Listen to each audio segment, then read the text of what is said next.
အားလုံးပဲမင်္ဂလာပါဒီနေ့ပြသပေးမှာတော့အေးအထာထခြင်းခန္ဓာကိုယ်လေးလဲနေသူတွေနောက်ကျောခါတောက်တင်းနေသူတွေလိုက်ပါလေးကျင့်လို့ရမယ်ယောဂခြင်းစဉ်တွေပြသပေးမှာဖြစ်ပါတယ်ခြေပေါ်အချင်းမြင့်နဲ့ကျင်းဆိုင်ထားပြီးအခုပုံစံမျိုးလေးရှော့ပေးထားပါ10စက္ကန့်လောက်ထိန်းပြီးပါနော်ဟုတ်ပြည့်ပြီဆိုရင်နောက်တစ်မျိုးထပ်တော့မယ်ခြေတော်လေးကိုအရှိနည်းနည်းထပ်ထုတ်ပြီးတော့အရှိကိုအကုန်ပြန်ကန်ချမယ်အောက်ရောင်အသက်ပုံမှန်ရှူနေ10စက္ကန့်ပြန်ထိန်းပြီးထားမယ်ပြည့်ပြီဆိုရင်ဖြည်းဖြည်းချင်းပြန်ထားပြီးတော့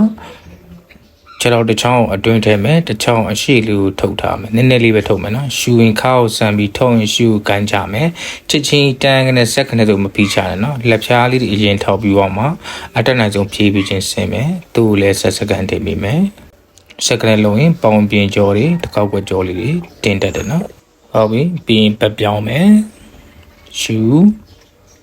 ထုတ်မယ်လက်ပွားလေးရင်ချပြီးမှချော့ပြီးတော့တောင်စီလေးတွေဆင်းမယ်နော်သူ့ကို10စက္ကန့်ပြန်ထိပြီးမယ်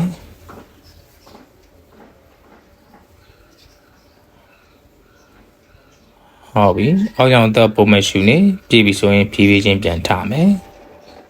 ဟုတ်ပြီပုံမှန်တိုင်းလေးပြန်ထိုင်မယ်လေးဦးရှူသွင်းမယ်ရှူထောက်ရင်အဲ့ဒီတိုင်းလေးညာဘက်ချမ်းလို့လှည့်မယ်ညာလက်ကနောက်ထောက်မယ်ဘဲလက်ကအရှိကိုထောက်မယ်နော်ခါလေးကိုဆန်ပေးထားမယ်ပြန်ရှူသွင်းမယ်ပတ်ပြောင်းမယ်နော်ရှူထောက်ရင်လက်ကောကြောခွဲချမယ်သူ့10စက္ကန့်ပြန်ထိပြီးမယ်မနိုင်ရင်တော့5စက္ကန့်လောက်လုပ်လို့ရပါတယ်အသက်ကြီးရလူတွေဆိုရင်ဟုတ်ပြီအဲ့လိုမျိုးတော့ရှောင်းမလုပ်ချင်ဘူးဆိုလဲဒီရိုးရိုးလေးပဲလှည့်လို့ရတယ်နော်ရိုးရိုးလေးပဲဘဲညာတီးယူမယ်သူ့ကို9ချိန်လုပ်ပြီးပါလှည့်တဲ့ချိန်မှာပေါင်ကိုင်းတဲ့လက်ကပြင်းပြင်းလေးဆွဲပြီးနော်အဲ့လိုပေါင်ဆွဲတဲ့အချိန်ကျရင်လည်းခဏထိမ့်ပြီးလို့ရတယ်တောက်လျှောက်ပြီးသွားကြမလို့ဘူးနော်